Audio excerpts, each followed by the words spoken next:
Ella fue una millonaria temida en el mundo de las finanzas. Pero tras un accidente, no solo perdió sus piernas, también encerró su corazón en una silla de ruedas tan fría como su mirada.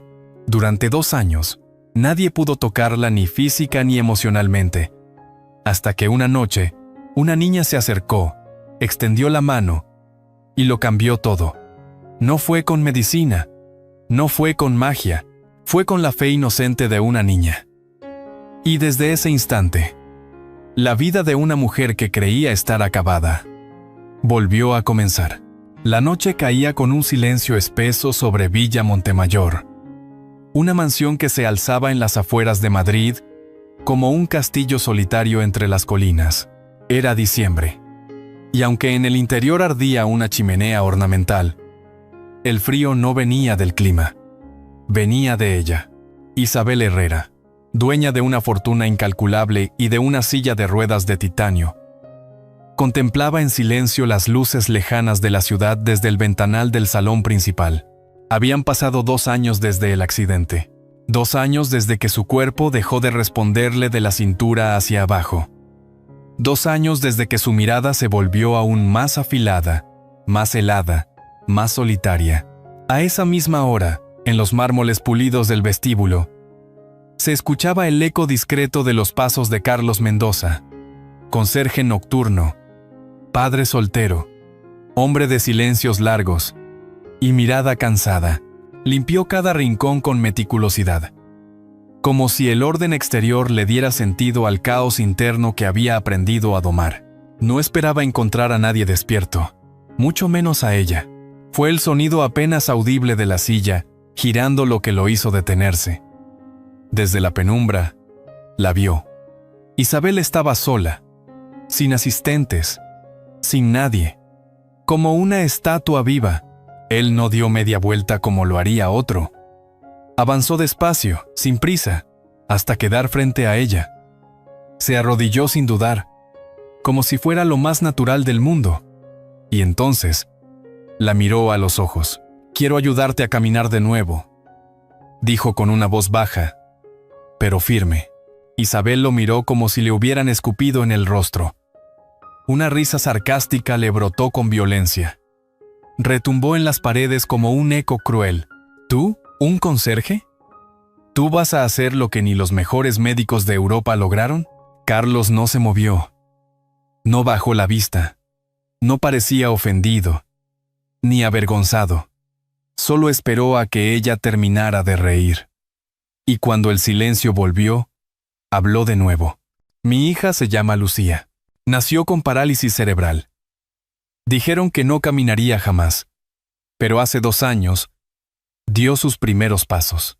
Por primera vez en mucho tiempo, algo se quebró en el gesto de Isabel. Su ceño se suavizó apenas. Sus labios dejaron de curvarse con desprecio. Pero no dijo nada.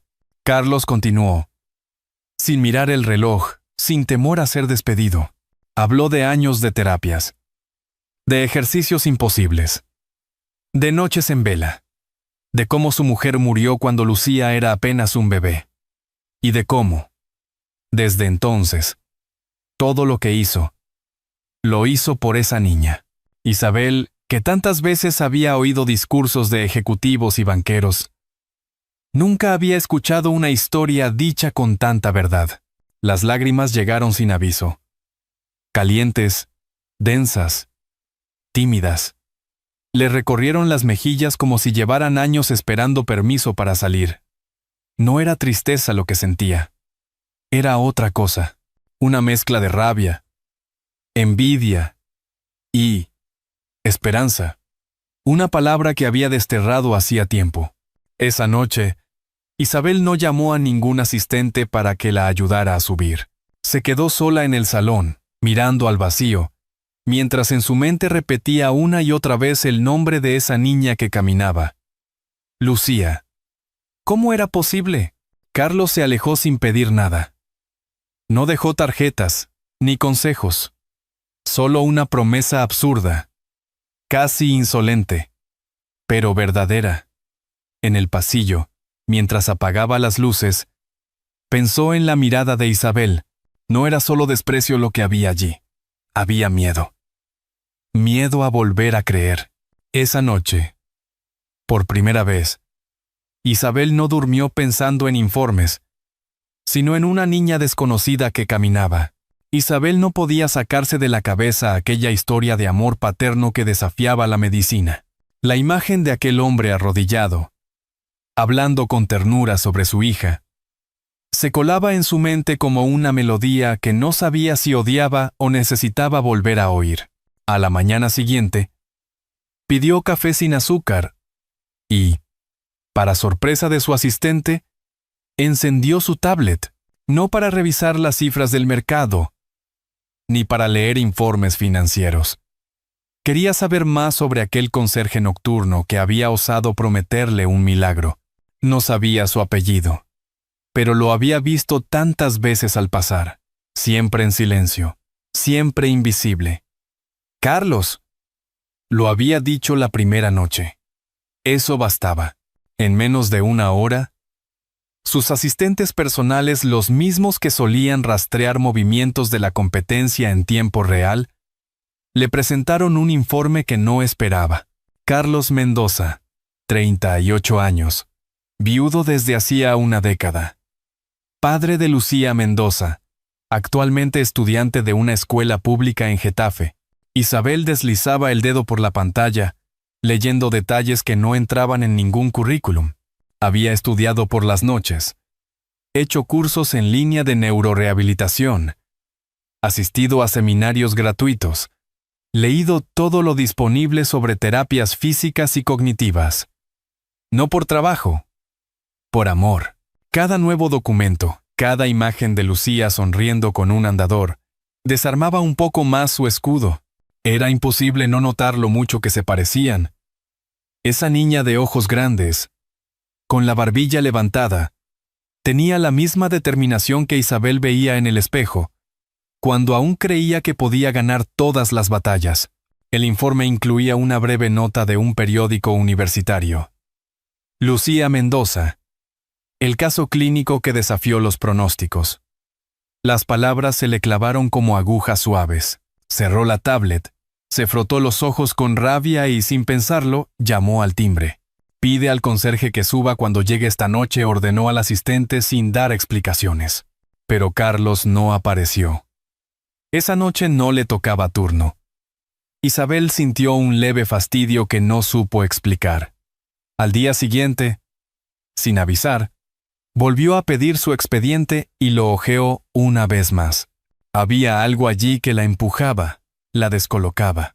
¿Cómo podía alguien sin títulos médicos, sin recursos, haber logrado lo que ni las mejores clínicas privadas consiguieron con ella?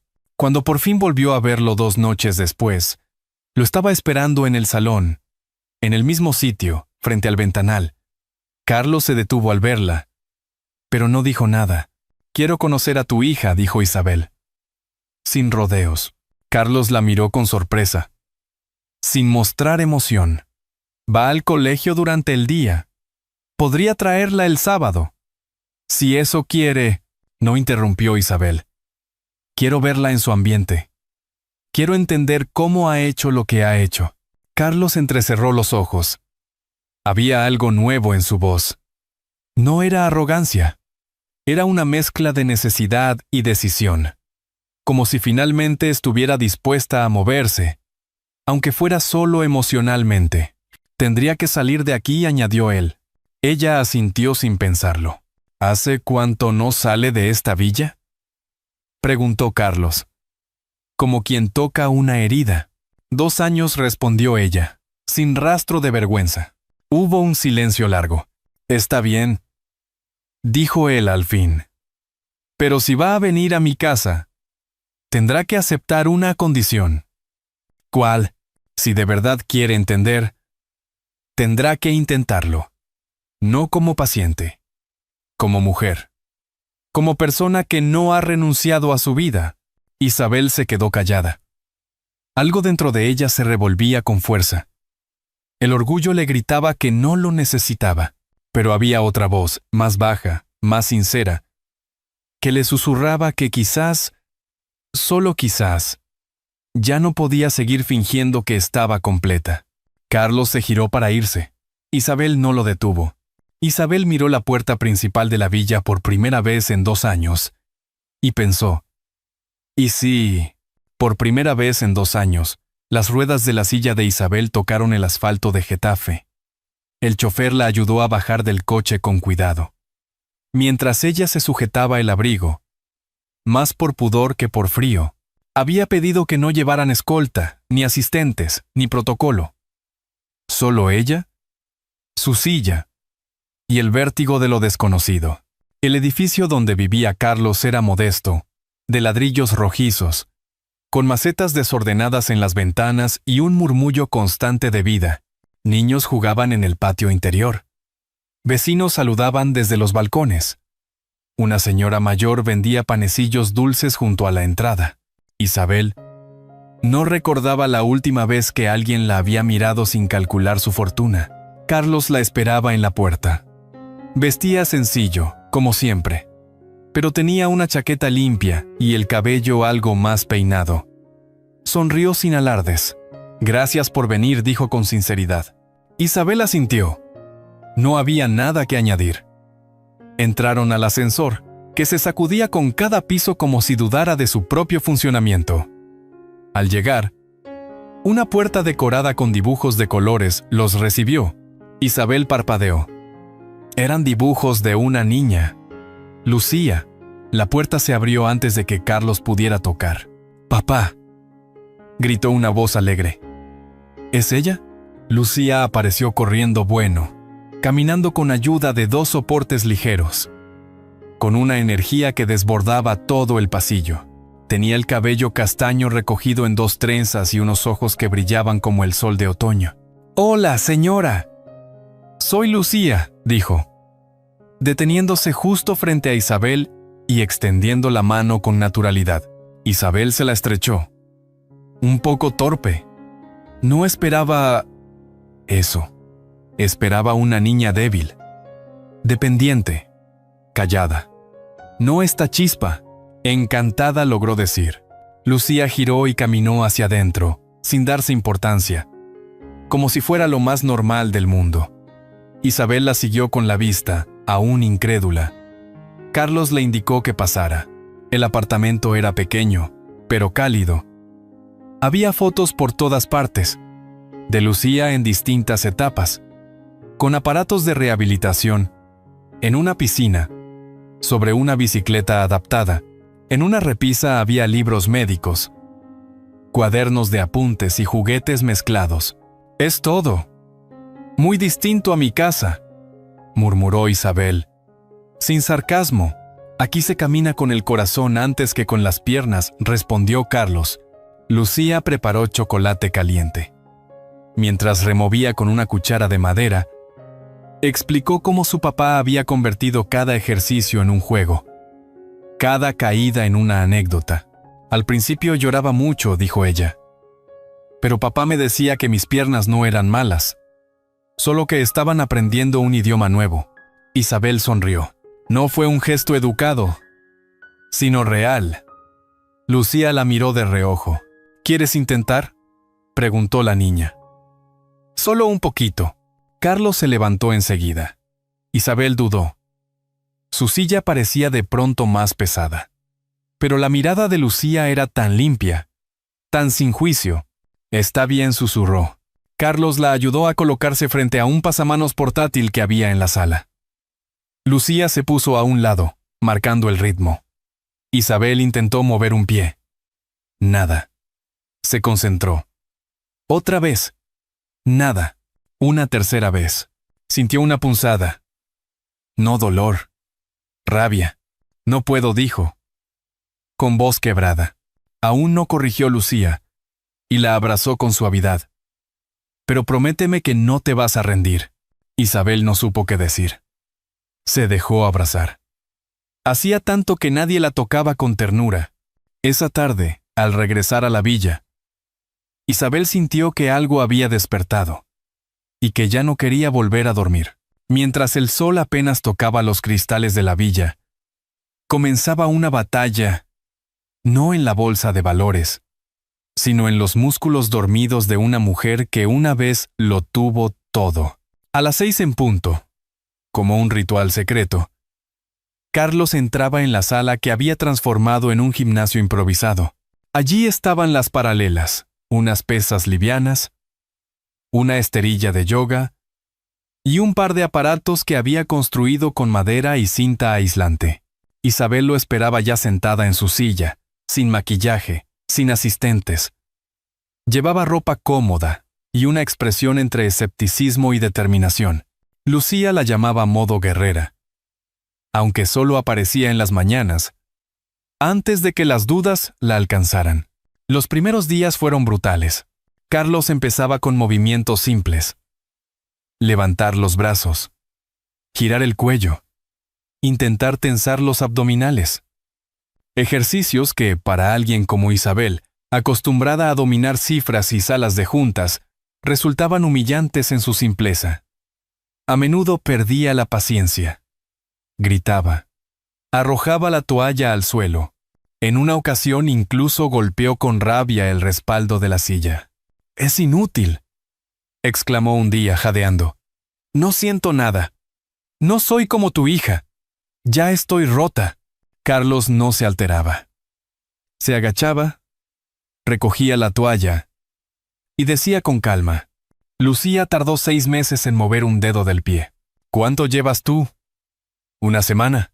Isabel cerraba los ojos con fuerza, conteniendo lágrimas de frustración.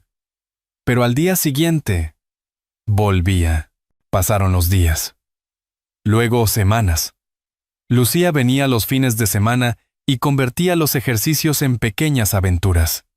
Dibujaba caritas sonrientes en las pesas. Pegaba frases de ánimo en las paredes. Isabel, a pesar de sí misma, se reía.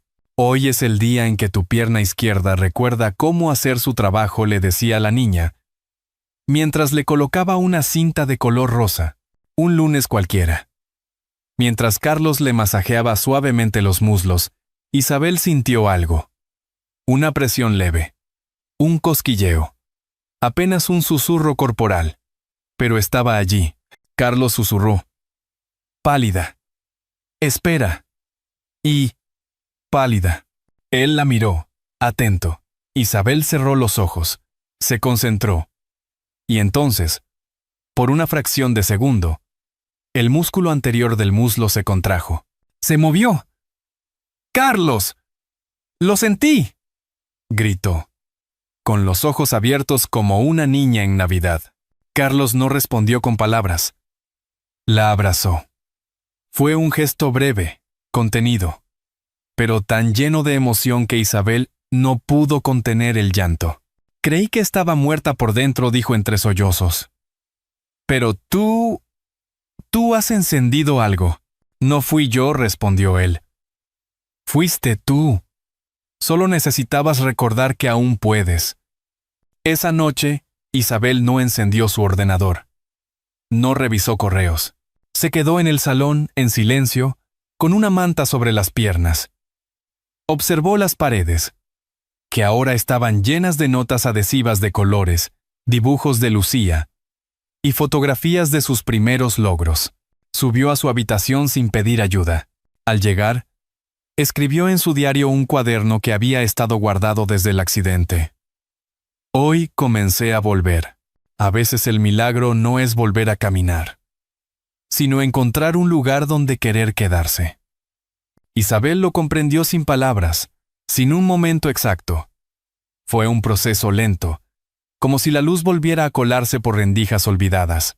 Desde hacía semanas, la villa había empezado a transformarse. La antigua sala de juntas se convirtió en sala de juegos. La biblioteca tenía cojines nuevos. Una alfombra tejida a mano que Lucía eligió en el mercadillo del barrio. Y una estantería con libros infantiles al alcance de su mano. En la cocina, Carlos había colgado un cartel de madera. «Aquí se cocina con amor. No con prisas». Isabel nunca se lo mencionó, pero lo leía cada mañana mientras oía el ruido de la tostadora y el aroma del café recién hecho. Lo más sorprendente no eran los cambios físicos, sino los gestos. Isabel ya no se escondía en su ala privada. Se quedaba en la mesa después de cenar. Escuchaba música con Lucía. A veces, incluso discutía suavemente con Carlos sobre la mejor manera de preparar tortilla de patatas. Nunca ganaba. Y eso, en otro tiempo, la habría irritado. Ahora, solo la hacía sonreír. Un sábado por la mañana, mientras desayunaban juntos, Lucía apareció con una hoja impresa entre manos. Hoy hay festival de otoño en la plaza del pueblo. ¿Vamos? ¿Festival? Isabel alzó una ceja. ¿Con multitudes? ¿Ruido? ¿Y niños pegajosos? Lucía se encogió de hombros. Hay churros, pintacaritas y un concurso de mascotas disfrazadas. Puede que te diviertas. Carlos rió bajo su taza. Yo iré si tú vas, dijo Isabel con un gesto teatral. Trato hecho, respondió Lucía. Y corrió a vestirse como si fueran a una gala. La plaza estaba llena. El aire olía a canela, hojas secas y castañas asadas. Isabel, en su silla, avanzaba lentamente entre los puestos. No era fácil para ella, pero tampoco insoportable. Lo más difícil no eran los baches del suelo, sino las miradas. Solo que esta vez, las miradas eran distintas. La gente saludaba a Carlos y Lucía con afecto. Un niño pequeño se acercó y le ofreció una pegatina de estrella. Ella la aceptó, aún sin saber por qué, y se la pegó en la manga. «¡Carlos!», gritó una señora desde un puesto de artesanía. «¡Qué gusto verte! ¿Y esta preciosa dama?», nuestra invitada especial, dijo él con un guiño. Isabel no recordaba la última vez que alguien la había presentado sin mencionarle su apellido o su cargo. Aquella tarde, comió churros con azúcar. Se dejó pintar una hoja dorada en la mejilla y compró una bufanda de lana color mostaza que Lucía eligió sin pedir permiso. «Te queda precioso». «Mamá nueva», le dijo la niña sin pensar, mientras se la ajustaba al cuello. Isabel no respondió. Se quedó en silencio. Carlos la miró, pero tampoco dijo nada. Era como si una palabra lanzada sin intención hubiese abierto una puerta que nadie se atrevía a tocar. Esa noche, en la cocina de la villa, cenaron los tres juntos. Había sopa de calabaza, pan recién horneado y una vela encendida en el centro de la mesa. No por lujo, sino por costumbre. Lucía hablaba sin parar del concurso de mascotas, de un perrito disfrazado de dragón y de un abuelo que bailaba flamenco con una gallina. «¿Sabes?», dijo de pronto, mirando a Isabel. «Cuando estoy contigo, no extraño tanto a mamá». El silencio que siguió fue denso y tierno a la vez. Carlos dejó la cuchara. Isabel no supo qué decir. Lucía, sin perder la sonrisa, añadió: «Me gustaría que fueras mi mamá, o algo parecido. Ya sé que no soy tu hija, pero me hace sentir cuidada, y me gusta eso». Isabel cerró los ojos por un momento. Apretó la bufanda mostaza entre los dedos. No era un acto simbólico. Era real. Era suave.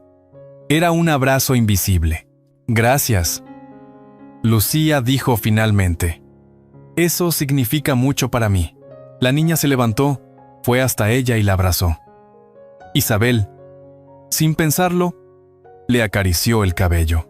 Cuando Lucía se fue a dormir, Carlos preparó una infusión de tila. Se sentaron frente al ventanal, el mismo donde se conocieron. El jardín estaba tranquilo, apenas iluminado por una farola lejana. «No sé cuándo pasó», dijo él. «Pero ya eres parte de nosotras». Isabel no respondió. Solo bajó la mirada, con lágrimas cayendo silenciosamente sobre su sopa caliente. No volvió a caminar como antes, pero dio el paso más importante de su vida, hacia el amor. Había pasado casi un año desde aquella noche de diciembre en que Carlos se arrodilló frente a ella, y ahora, frente al mismo ventanal donde todo comenzó, Isabel se observaba en el reflejo, no como la CEO invencible de antaño, ni como la mujer rota de después, sino como alguien nueva, completa, aún en su silla, pero viva. La villa estaba irreconocible. Las paredes lucían cálidas, adornadas con fotos de momentos compartidos.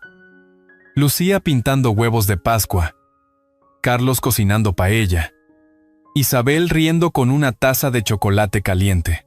Donde antes había mármol frío y silencio, ahora había alfombras tejidas, plantas en las esquinas, olor a pan casero.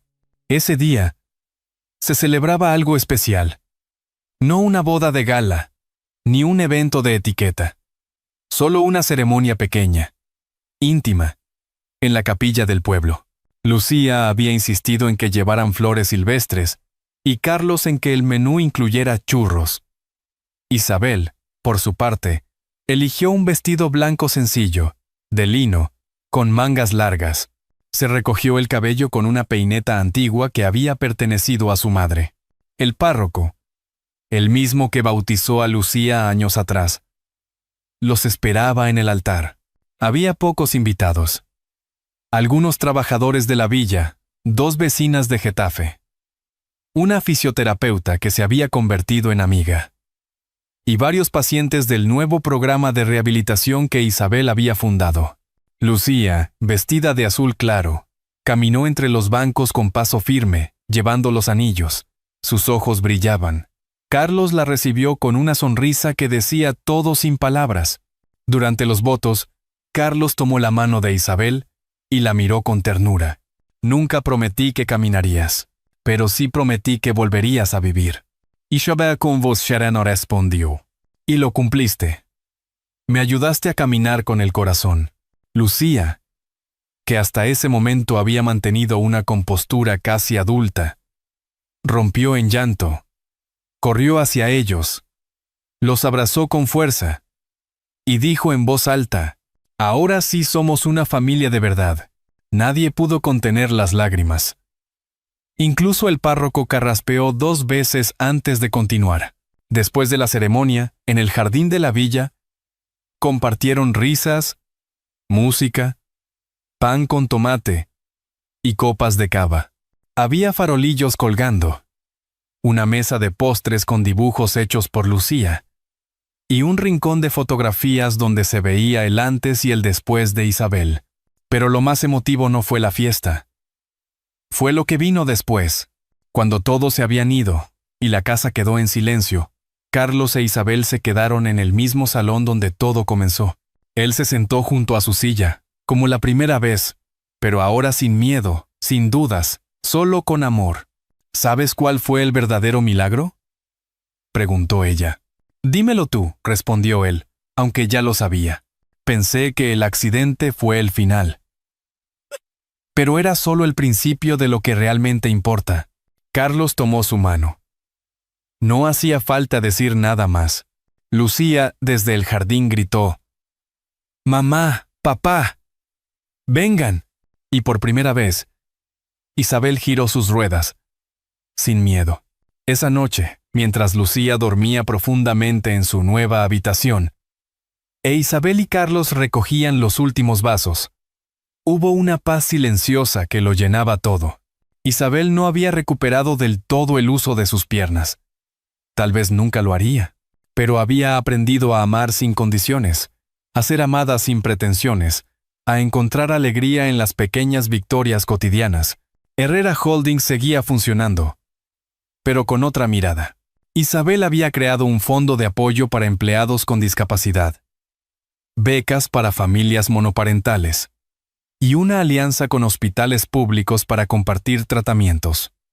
Ya no era solo una mujer rica, era una mujer útil, con propósito.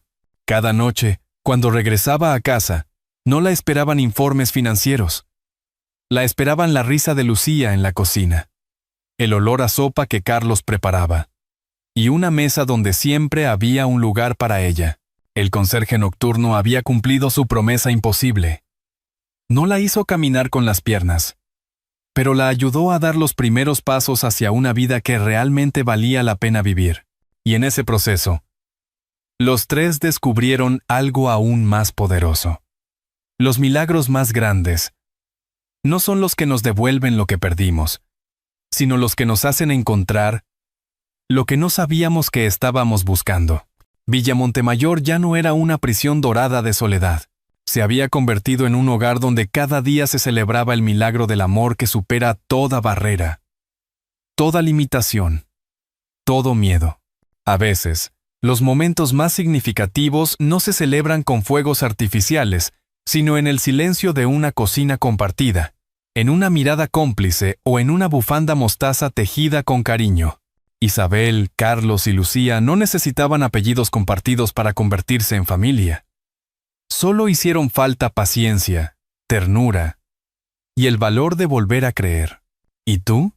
Si esta historia te ha parecido conmovedora, escribe un 1 en los comentarios. Si no fue así, o tienes sugerencias para mejorar, escribe un 0. Nos encantaría saber cómo la has vivido tú. Esta historia nos recuerda que la vida siempre ofrece segundas oportunidades. Pero no siempre vienen envueltas en papel brillante.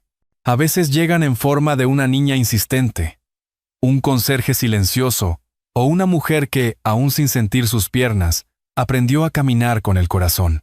Porque el amor no cura todas las heridas, pero sí les da sentido. Y el hogar no siempre es donde nacemos, sino donde somos aceptados sin condiciones. Como una lámpara encendida en la ventana en medio de la niebla, un gesto pequeño puede guiarnos a través de las noches más oscuras. A veces, basta con que alguien crea en nosotros para que volvamos a levantarnos. Tómate un momento para reflexionar. ¿Hay alguien en tu vida a quien puedas tenderle la mano, aunque sea solo con una palabra? Si esta historia ha tocado tu corazón, compártela con alguien que lo necesite. Quizás, sin saberlo, seas tú quien encienda esa lámpara para alguien más.